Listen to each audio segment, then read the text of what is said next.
you get the little deal at the end, it said, you who you gotta. I said, that's what the end of mine looked like. Looks like. Did you get that? Yeah. Uh-huh.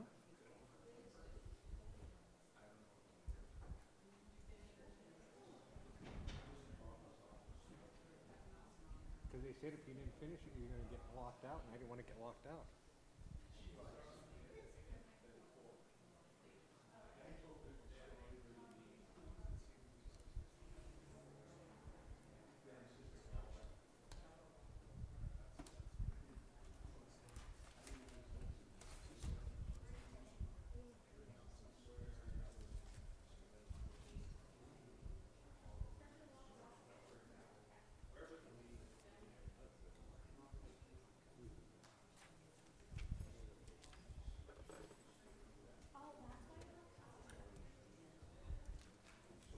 What do you have?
He's the operator with the hat. Over there, right behind.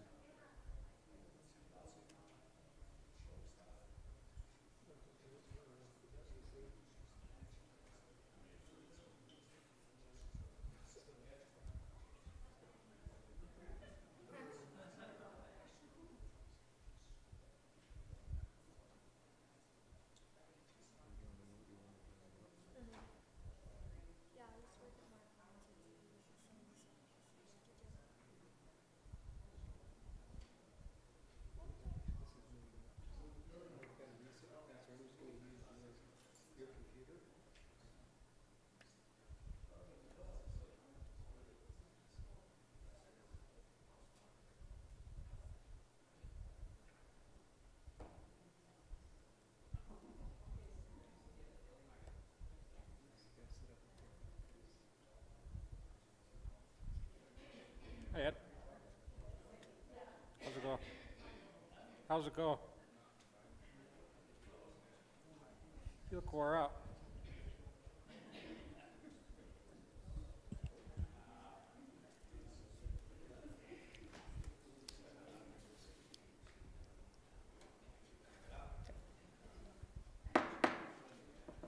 I would like to open the Committee of the Whole meeting of Wednesday, September 14th, 2022. Welcome everyone for coming tonight. We would start with roll call. May I have that, please? 8 present, 1 presiding. Thank you. Let the record show that Commissioners Anderson, Fortune, and O'Neill are absent and excused. I was just going to call on Michelle Shea. She has been talking to Bill Anderson's family. We get an opportunity to just get an update on why he's not here tonight. Commissioner Shea. Thank you, Madam Chair.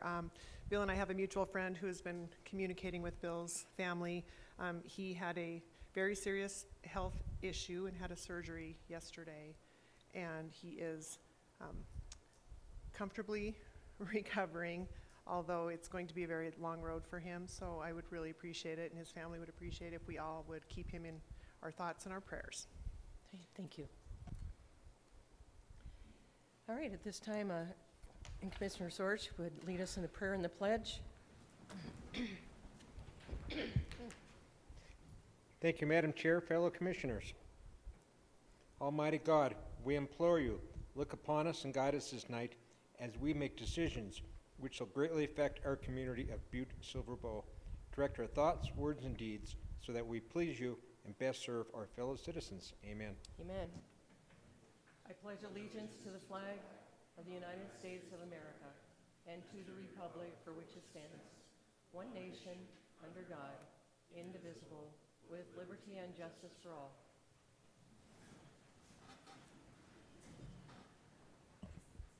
Thank you, Commissioner Sorge. At this time, I would open up the floor to any public comment on any items on tonight's agenda.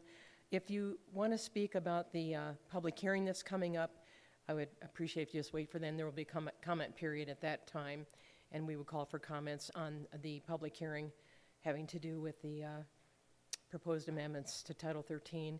So, but if there's anything else that someone would like to speak on that's on tonight's agenda, they're welcome to come to the microphone and do so.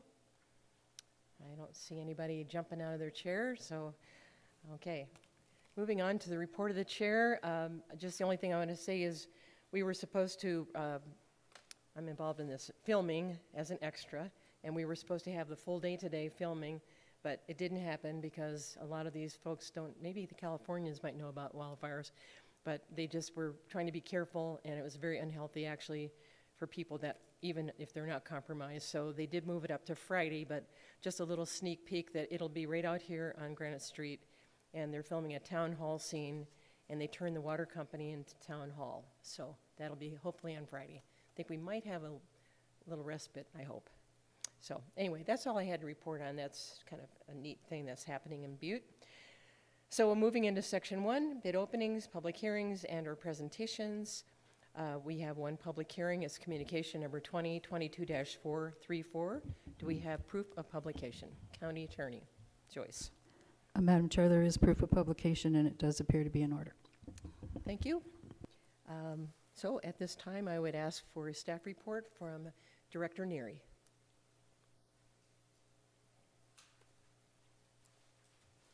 Thank you, Madam Chair. For the record, I'm Public Works Director Mark Neary.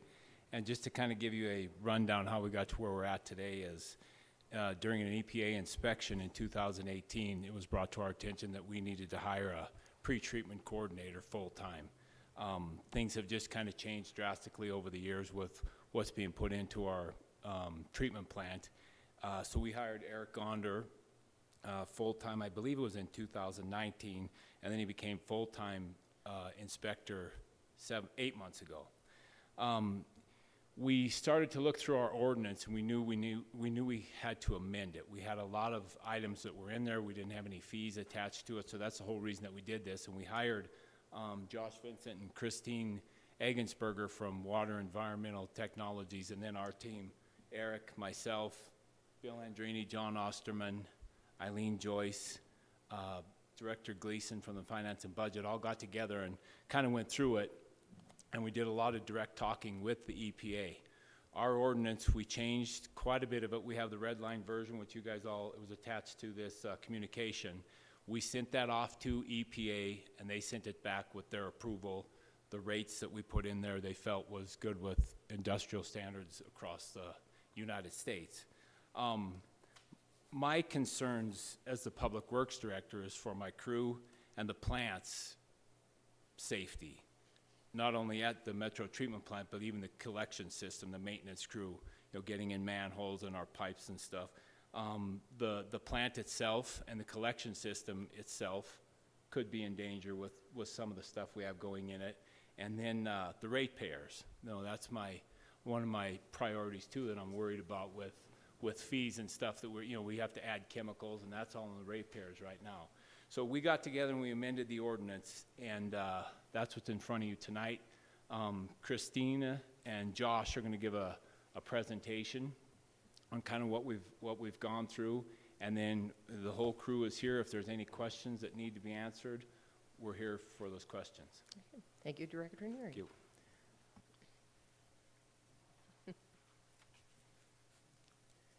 Christina and Josh, welcome. Hi, Madam Chair, thank you. You're welcome. Good, there we go. Madam Chair, members of the council, thank you for your time. Christina and I are just going to try to keep this brief. This is some of these regulations aren't the funnest to deal with, but they are really necessary and critical to the proper operation of your facility. So I'm going to do just a brief overview, and then I'll let Christine do the heavy lifting. I'm good at pointing and talking at pictures, and okay. So, okay, here's what we're going to cover. We're going to just I'll give a real brief background on the overview of the pretreatment program and how it's being implemented by Butte-Silver, and a little bit of background on the regulatory requirements, and then Christina is going to run through the ordinance updates, some of the sector control amendments, new sections, and then we'll talk fees, and then we'll be all done.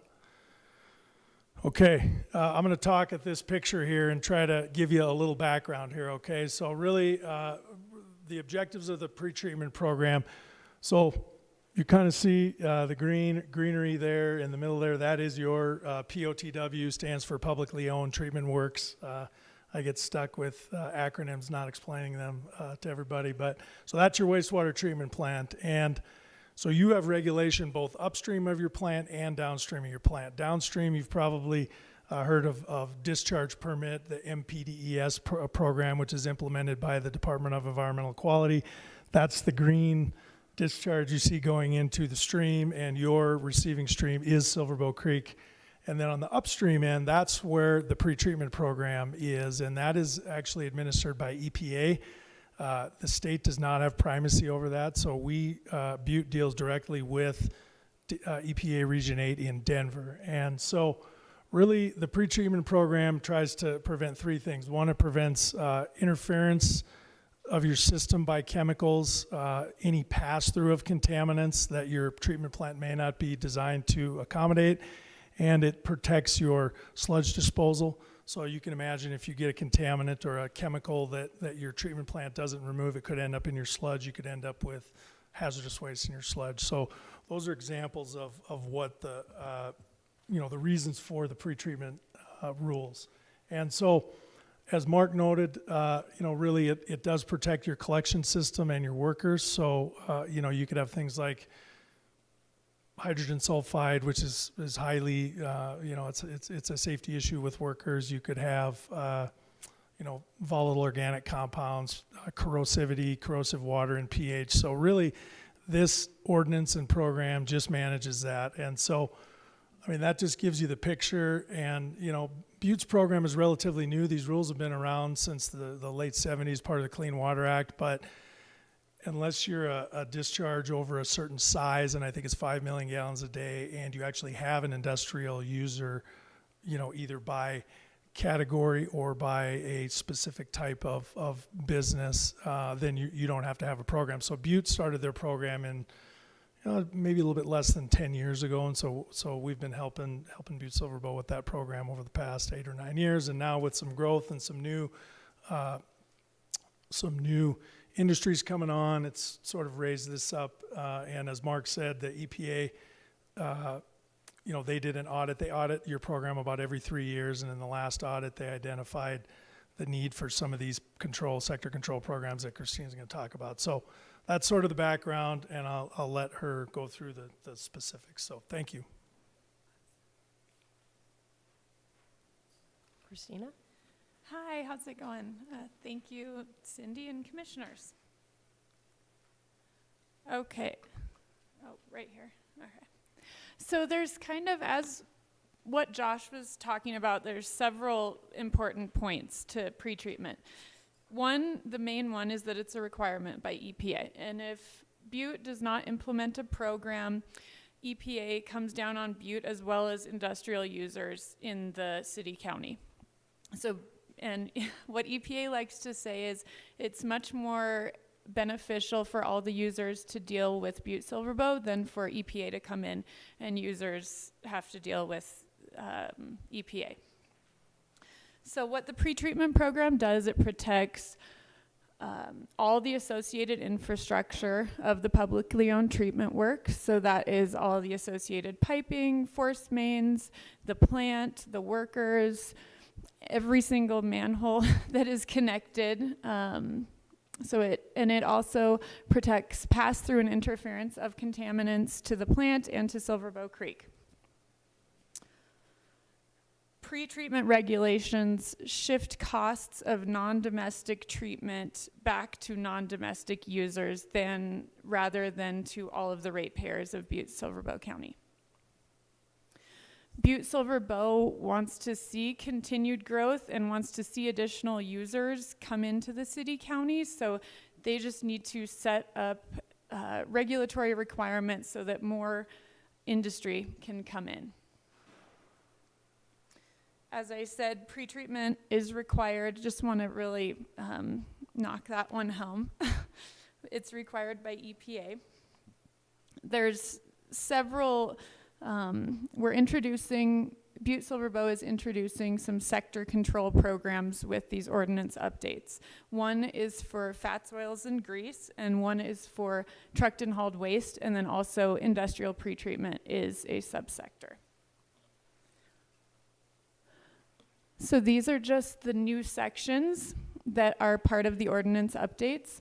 So grease interceptor sizing criteria, that is just very important for food service establishments in order to determine what size of grease interceptor or grease trap that they need. That's a pretreatment device for food service establishments. So that just lets all of the food service establishments decide based on engineering and design criteria what type of device they need.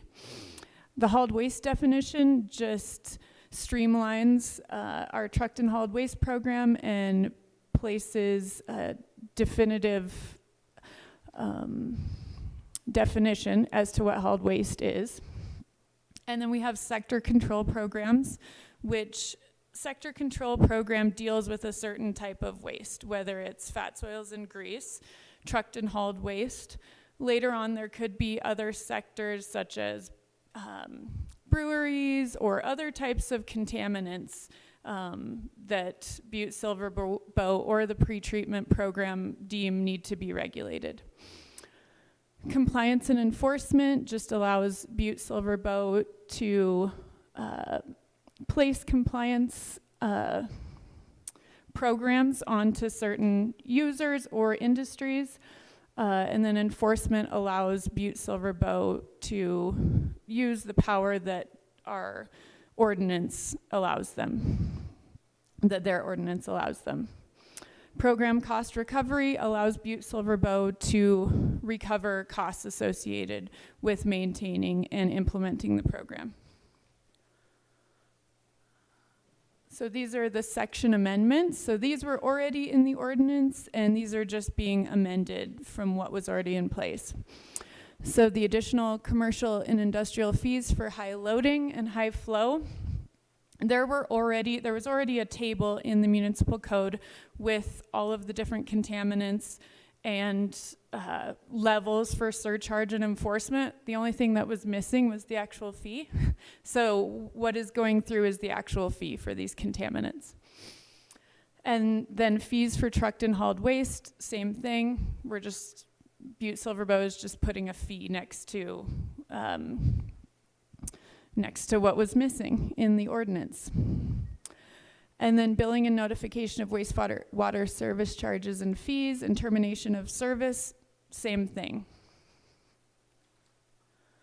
Well, it looks like this slide got a little strange. So this just talks a little bit about fats, oils, and grease, which I believe Eric Gonder, pretreatment coordinator, has done a presentation to all of you on the FOG program. It's already being implemented, but what this sector control program does is allows Eric and Butte-Silver to enforce what is already kind of being enforced, but it allows them to put some teeth into the enforcement. Fats, oils, and grease are a major problem for the publicly owned treatment works, so Butte-Silver needs to have the ability to place enforcement on users. So the trucked and hauled waste program, this is something that goes back to the 2018 audit by EPA. a lot of that audit had to do with Butte-Silver Bow needing to make a more robust trucked and hauled waste program. They were required to begin permitting and just placing more stringent rules on that trucked and hauled waste. So Butte is still one of the few municipalities that accepts this waste. So Butte needs to just be able to better handle it.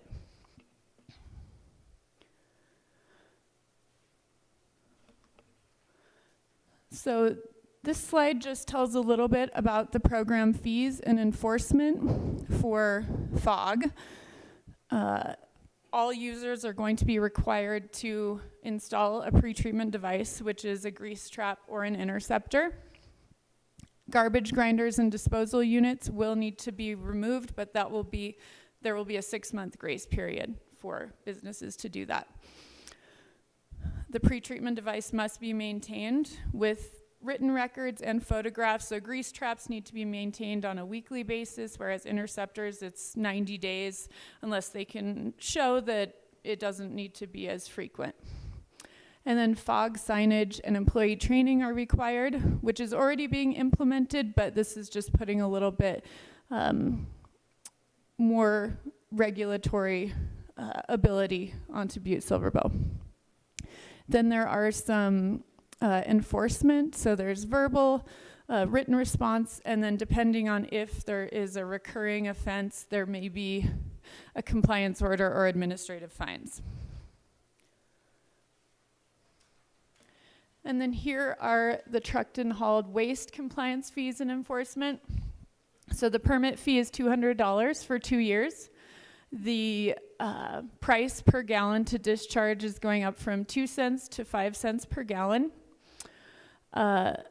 The user is required to post a $25,000 performance bond, must have a current Butte-Silver Bow business license, and must have an access card. Again, these are just items that were required to be implemented by EPA. Okay, so here are just some high-strength waste fees and enforcement. This is what was already in the ordinance. There just were not actual fees in this table. So now, along with the surcharge level, there are fees to go along with those levels.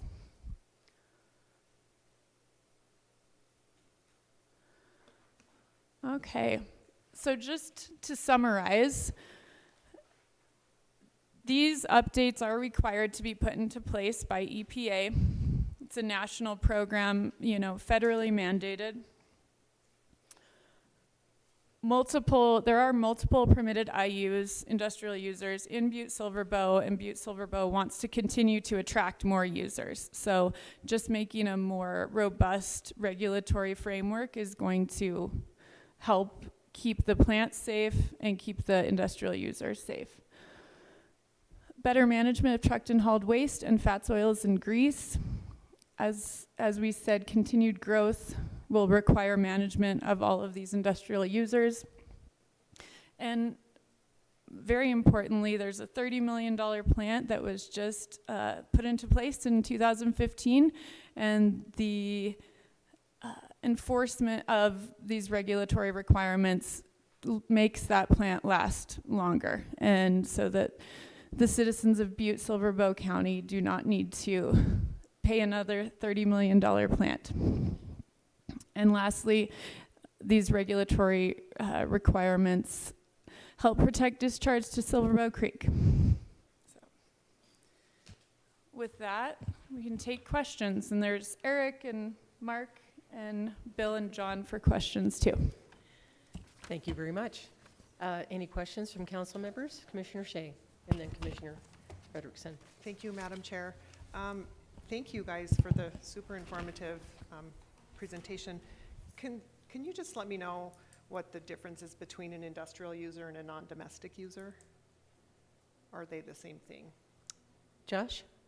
Madam Chair, Commissioner Shea, they're the same thing. Yeah. Did you have Commissioner Frederickson, then Commissioner Sorge? Thank you, Madam Chair. Yeah, I have a couple of questions. On those lines, so how many industrial users do we have in the county? Do we have any idea? Josh? Madam Chair, Commissioner Frederickson, 3 currently, is that right?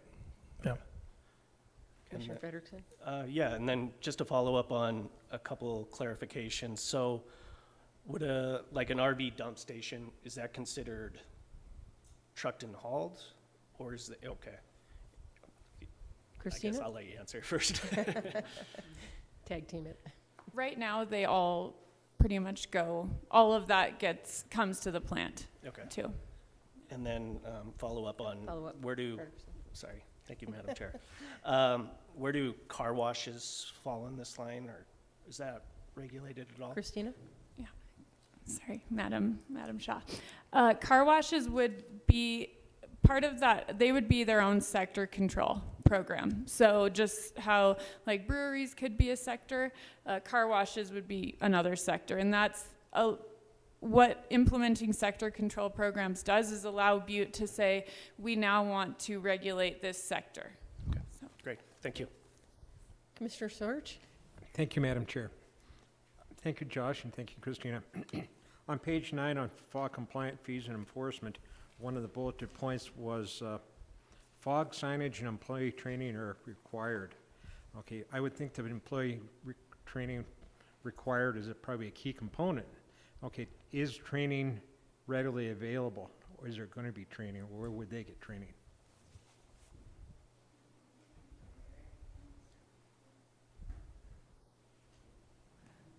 We will have our pretreatment coordinator take this one. Thank you.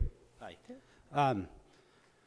I go on inspections now and offer, training. As far as the training goes, it's more of something the management would do, and that would be best management practices, training the employees to be scraping into the garbages, training them that grease and everything, cannot go into the drains. I know a lot of these restaurants and stuff have younger employees, and I know I have kids too, so, they need to be trained on what can go down the drain and what can't. And I offer brochures when I go in on these inspections to, and that's, signage they can hang up, and what that does is remind them to put screens in the drains to catch anything that might go through, wipe everything, before it gets washed, which, is hard, I know, but, scrape the best you can and everything. And the more you do of that stuff, the less often, or, your grease interceptor is going to get full. The less grease you have going down the drain, the less is going to be in your grease trap. And, items like that. Any other questions from council members? Commissioner Reardon? Thank you, Madam Chair. My question is I heard of H2S. I was wondering if you could evaluate on the content of that in our wastewater. And then also, I believe everybody in this room has seen the testing that goes on now for like polio and COVID and all that. Is there any imminent danger to the employees being around this wastewater fluid? If it is, if it's covered in this situation? Thank you. Josh? Madam Chair, Commissioner Reardon, that's a great question. H2S, hydrogen sulfide, for those that might be unfamiliar with the acronym. The plant has an H2S meter, and Bill, they have seen some increases in H2S from some of these recent industrial users. As far as the COVID testing goes, I mean that's a risk of all the sanitary workers between that and they all get their hepatitis shots and whatnot, and they just have to protect themselves. They try to stay out of the way of the direct contact with sewage, but the biological hazards aren't specifically covered in this. They could be a sector control like a hospital or medical facilities, but at this point in time there isn't any regulation on them, but it's a great question. Okay. Any other questions? Commissioner Mankins. Thank you, Madam Chair. I just have a question for Public Works Director Neary. Just real quick, and thank you again for the presentation, what you provided, and thank you, Mr. Neary, and the crew that you've put together to make this happen, to help us all out. Real quick though, it's just when you talked about the concerns, Matt, that the concerns of your facility and your crew that you oversee, have those concerns been met?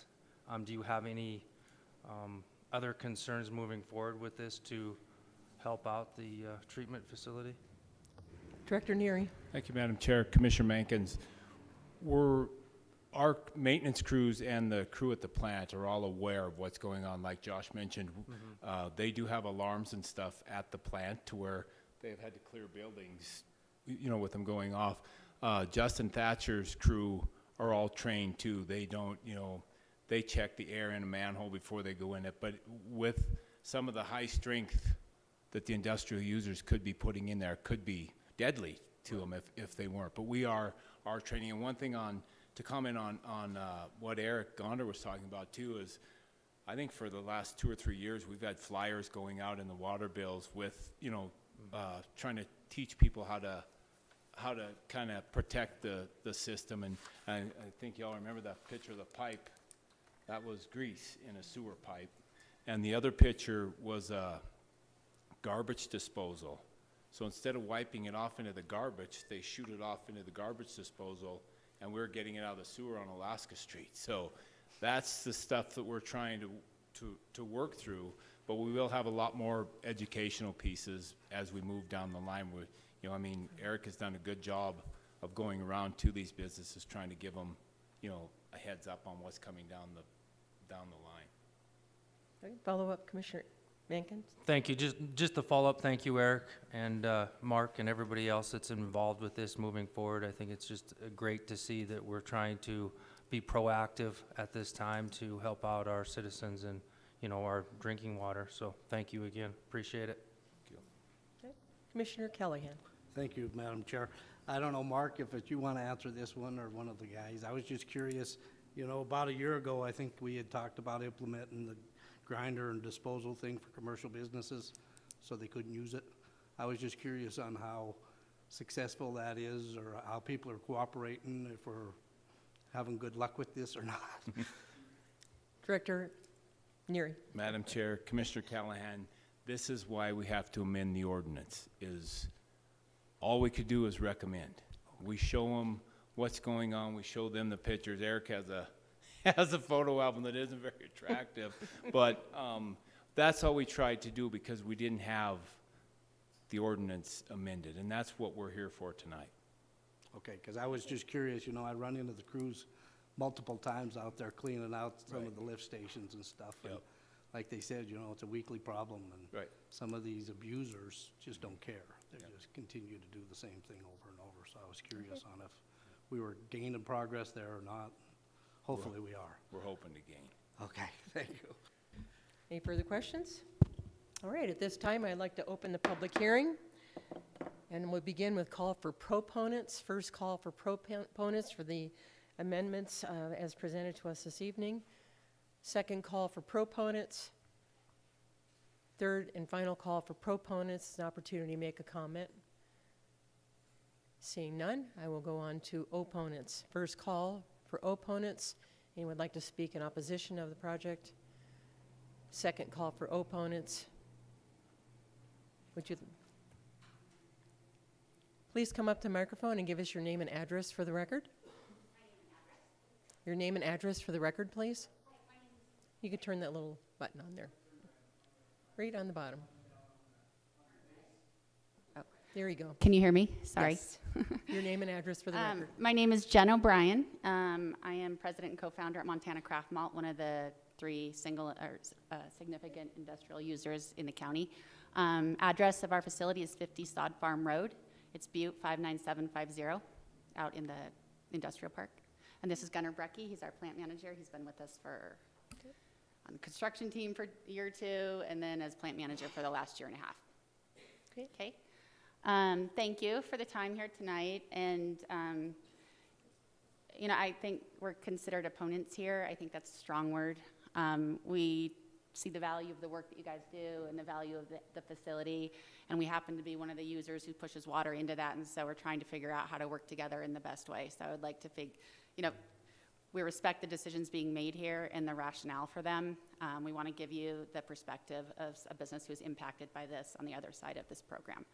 So again, my name is Jen O'Brien. I'm the president and co-founder at Montana Craft Malt. We're considered a significant industrial user. We represent what we estimate to be about 0.005% of the water volume, the daily water volume at this treatment plant. That should be validated. We haven't seen actual numbers about that, but that's based on some math and some Googling. We think we're about 0.005% of the volume. And there are 9 malt houses in Region 8. That's our region overseen as bucketed by the EPA. 3 of us have some SIU permits, and the other 6 do not. So my understanding is it's not categorically required for our industry to do it unless you're of a certain size.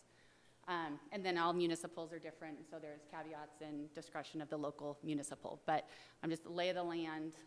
That's the world we live in within our own industry. You might be familiar with Malt Europe. It's up in Great Falls. That's one of the biggest malt houses in North America, frankly. They produce about 400,000 tons of malt per year. We produce at full capacity, which we're nowhere near, at 10,000 metric tons. So 40 times greater than us. Okay, so this bill, or the amendments, were drafted specifically for our sector to address wastewater attributes of maltsters, distillers, and brewers, whose wastewater contains, in our case, natural organic matter from grains.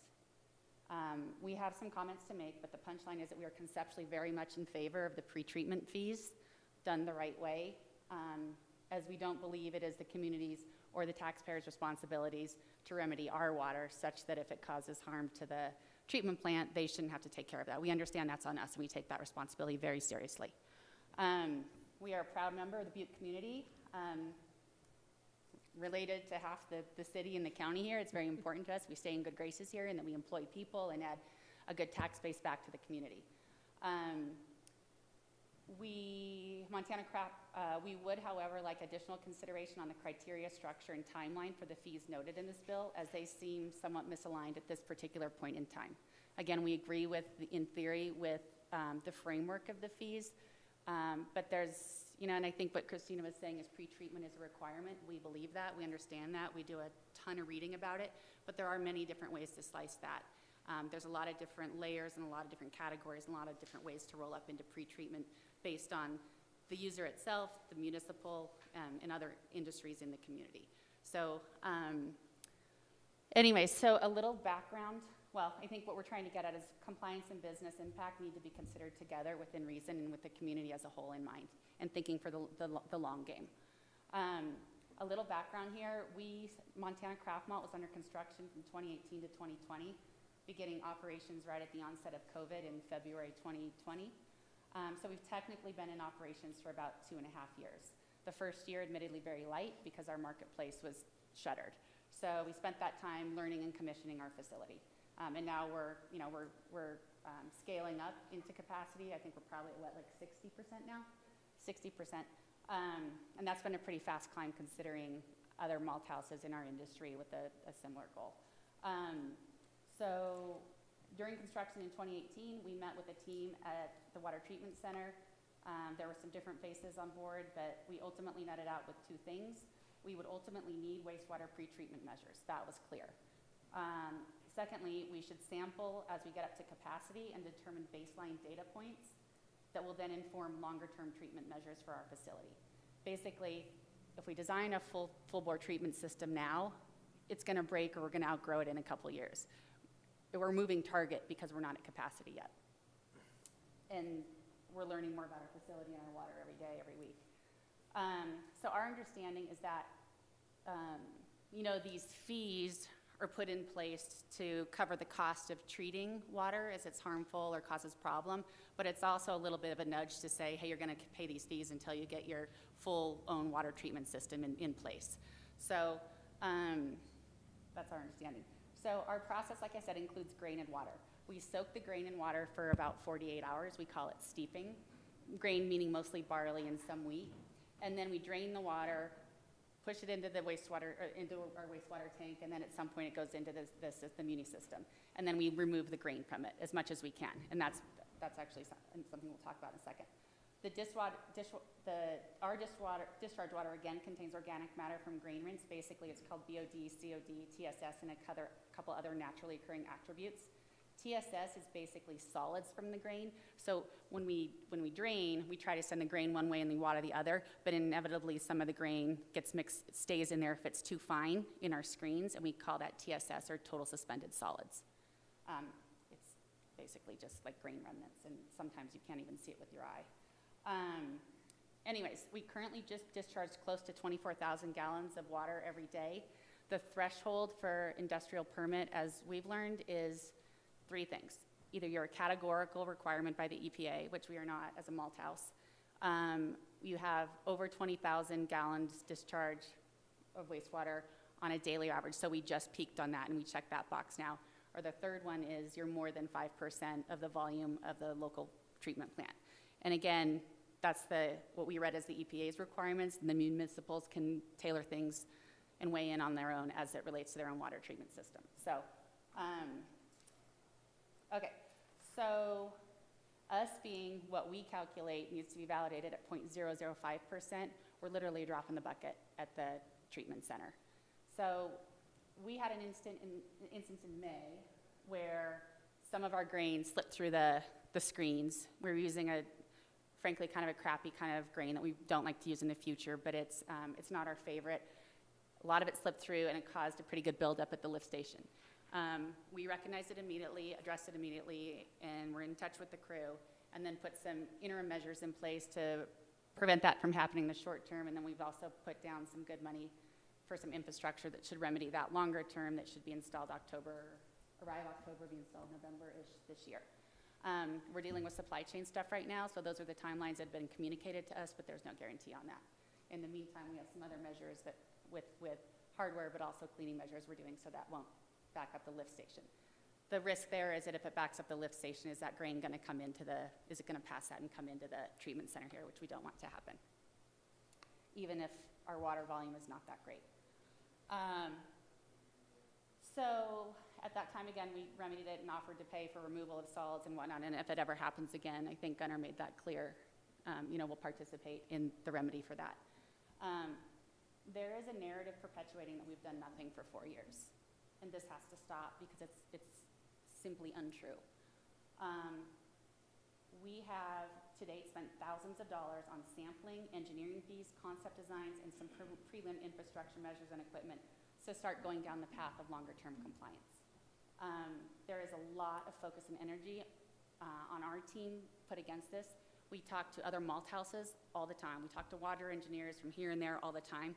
The challenge is this is a really complicated thing, and no facility is like the other, so there's not a one-size-fits-all solution saying, go just do what Malt Europe did and put that on. It won't work for our facility. And what we're finding is they spent a couple $1 million after 5-10 years addressing water treatment, and it doesn't work. And so their BOD levels are frankly still in line with where ours are after all these years treatment, and they're also spending $750,000 a year on fees, like the ones that we outlined. Their water volume is probably 40 to 100 times larger than ours, and so it's a different ballpark, but it's a really complicated problem, whether you're small or whether you're big. So again, we have a lot of energy around this. It's an incremental, iterative, and very expensive journey. And we know it's ahead of us. We're working towards it. And we're hoping to be good partners here in the community to get there from a longer-term compliance standpoint. So frankly, we don't have to pay fees. We were issued a compliance schedule last fall that basically called for full treatment measures to be in place in what we feel is short order, and a heads up that fees would be instituted in the meantime. At that time, we made it very clear that although we are committed to working with the county towards compliance, the compliance schedule timeline was unreasonable for a handful of reasons. Number one, meaning that we're not near capacity yet. And so we can't go put in this highly architected system, millions of dollars, for a facility that is still scaling to capacity if it's going to outgrow that in 1 year, 2 years, 3 years. So we need some time, frankly, to do that. Aside from that lift station buildup, we are unaware of problems that we are causing at the treatment center, and with our predicted volumes, we don't see being problematic in the future. So we've asked several times, what harm are we causing? And We don't know what measures are being done to actually have to treat our water. As the population increases in Butte, you know, as the cost of chemicals the treatment center is already using, like, it's all gonna go up. But we need to understand, like, what is our responsibility in here? What the damage are we causing? What impact is our water having at the water treatment system? The cost of a full treatment system can be anywhere from $500 to $2 million.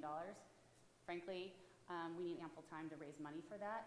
We started our business, we also have a $30 million facility that we need to protect. A lot of state and local funds helped us build that, and we're very grateful for that. But we need to use, you know, protect that as well. There was a comment at a meeting recently that, you know, we've been making millions of dollars for 4 years. It couldn't be farther from the truth. Like, we are barely getting along right now. We spent, you know, we had to pay for the facility, and COVID hits, and we're supposed to start making money. Our marketplace goes away, and we had to take on quite a bit of extra debt just to keep our employees employed to make it through. And we're hitting it right now, which feels great, and we've worked so hard to get here. But these kind of fees on, it's not like we can just reach into the pocket and grab it.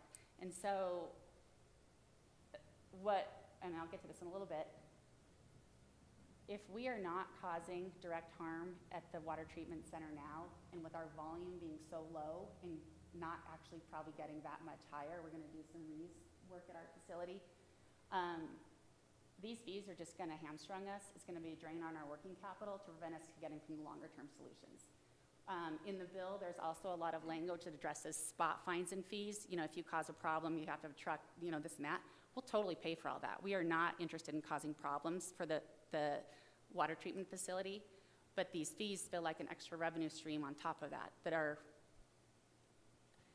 if we're gonna be paying fees, I'd like to understand what they're being used for. And unless somebody can show us, here's exactly some data on the issues that our water caused, and here is the cost to remedy that, then that's a different situation. But as far as we know, we're not rocking the boat at the facility right now. So, and again, the other reason was the path to water treatment takes many, many years, even for the most sophisticated malt houses. Again, we talk regularly to Malt Europe, and they've put in lots of measures, and they're not finding the success they need. It's not that it's impossible, it just takes a long time to figure it out. We don't expect the county or taxpayers to pay for treatment of our water if it's problematic again. We understand the value of the treatment center and the community, and we are wholeheartedly on board to protect it. This requires work from us as stakeholders, but we need the county to understand the complexities and reasonable timelines here and to work with us to get there. So what we are asking in response to this, to the amendments in the bill that we saw, number one, to revisit the list of permits of local industrial users. There are 3 that we know of also. And there is mutual opinion amongst the permit holders that we were sort of improperly pushed into permits from a process standpoint. Not that we shouldn't have them, but some process issues. We're asking that the proper criteria and considerations need to be vetted in a transparent process. The EPA's guidebook for permitting and compliance management calls for a very collaborative process and also lays out a clear process. And we would like that to be revisited and just make sure that we all actually, you know, qualify for these, and are we the only ones, or are there more, just so it's fair across the county. Number 2, we'd like to ask to extend the timeline for fees to be activated until 2025, or until a single or a significant industrial user represents a meaningful, whatever the percentage would be, volume in the treatment center's total volume, while businesses are working hard and showing that they're working hard to get longer term compliance pre-treatment measures in place. If our water causes a specific harm in the interim, again, we ask that you let us know, and we will pay for whatever needs to be remedied there. The spot fees are already included in the bill, and regular discharge fees on top of that seem like an additional or unjustified revenue stream for the treatment center if our water isn't actually needing additional treatment. And last thing is the amendments and fees as related to BOD, COD, TSS, Total N, and Total P. We'd like those to be readdressed also in looking at some of the fees for other counties. There's a charge for BOD or COD because effectively they're kind of the same. One is just bio and one is chem. And on our fee schedule up there, there's a charge for both of those, which feels kind of like a double charge here.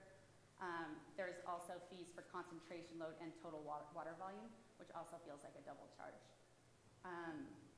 And then what is the process or mechanism by which treatment center attributes the cost of our, or the damage of our water that we're, is it measurable individually, or does it just go into the big system and then it is what it is, mixed into everybody else's?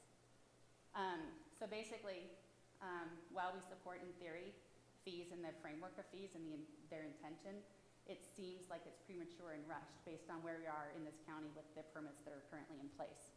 And all of us just coming out on COVID, like it's a real hard time to be hit with fees that we don't feel like are justified. Frankly, this will strangle a few cornerstone businesses in town, including ours. And I'm not being coy about that. We're simply asking for a realistic time frame, some fine tuning on the fees, and a true partnership with the county in protecting and growing both of our assets, the treatment center and also our businesses. In summary, Montana Craft Malt is in strong opinion these proposed fees need to be tabled, and a lot more homework and stakeholder feedback is needed to shape a better path forward towards pre-treatment. Thank you, Ms. O'Brien. Thank you. Do you have anything to add? Any other any other opponent comments? Second call for opponents. Third and final call for opponents. I'll close the public hearing. Thank you. There's no discussion. This is a public hearing. Thank you. And thank everyone in the back row there for your presentation and the information. All right, moving along to Section 2, Communications. We have Item 1, Communication Number 2022-365. Jeff Riggs, Thornton Group member, requesting Council Commissioners to authorization to purchase the parking lot property owned by the City County on East Court Street for the listed DOR value of $41,306. We understand a small part of this parking lot is on property owned by Western Montana Mental Health, and that the sale would be contingent upon a separate agreement with them. We did receive a recommendation last week from David Gary out of the property land sales and property department. So Commissioner Frederickson. Thank you, Madam Chair. I move to cross-reference communication number 2022-365 with communication 2022-446 and place on file. We have a motion and a second to cross-reference 2022-365 with 2022-446 and place this on file. Anything on the question? Would everyone please vote?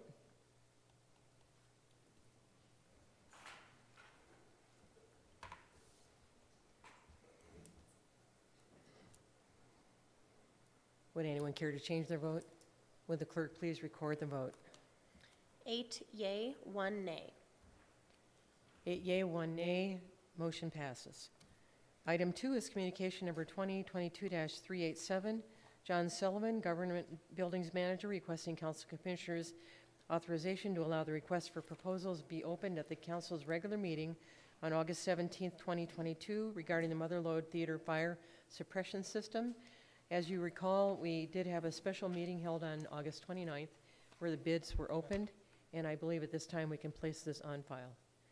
Commissioner Frederickson. Thank you, Madam Chair. I move to place communication 2022-387 on file. We have a motion and a second to place communication 2022-387 on file. Is there anything on the question? Would everyone please vote? Would anyone care to change their vote? Would the clerk please record the vote? 9 yea, 0 nay. 9 yea, 0 nay, motion passes. Item 3 is communication number 2022-434. Angie Mulliken, Public Works Budget and Grant Manager, requesting Council Commissioners' concurrence to schedule a public hearing on September 14th, 2022, Committee of the Whole meeting, for the purpose of soliciting public comment on proposed amendments to Title 13, Chapters 4 and 8, wastewater treatment systems. We just had that presentation momentarily ago. So Commissioner Frederickson. Thank you, Madam Chair. I move to place communication number 2022-435 434 on file. We have a motion and a second to place communication 2022-434 on file. Is there anything on the question? Now, correct myself, it was a public hearing. Anyway, okay, there we go. Anyone care to change their vote? Would the clerk please record the vote? 9 yea, 0 nay. 9 yeas, 0 nay, motion passes.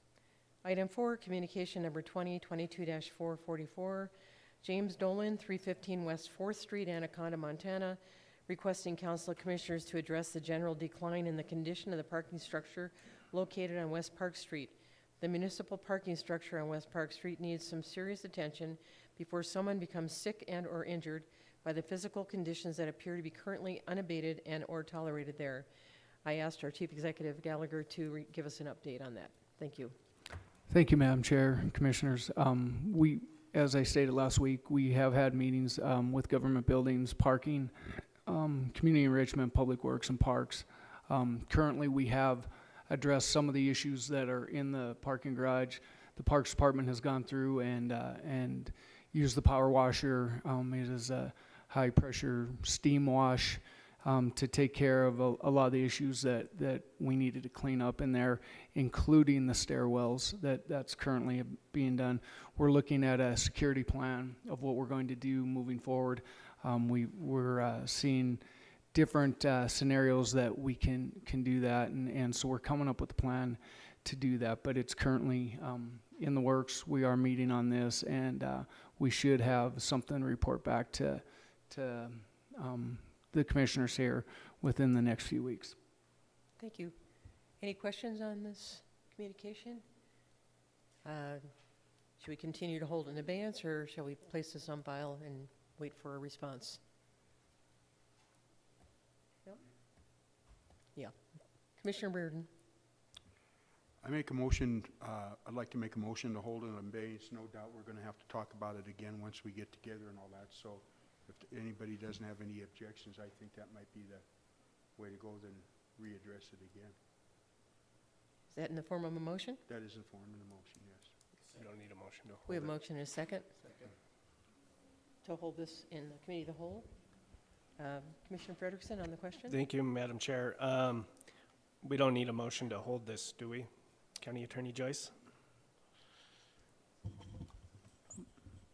Madam Chair, Commissioner Frederickson, no, you can hold it. Okay. All right. We don't need to formalize that again. All right, thank you.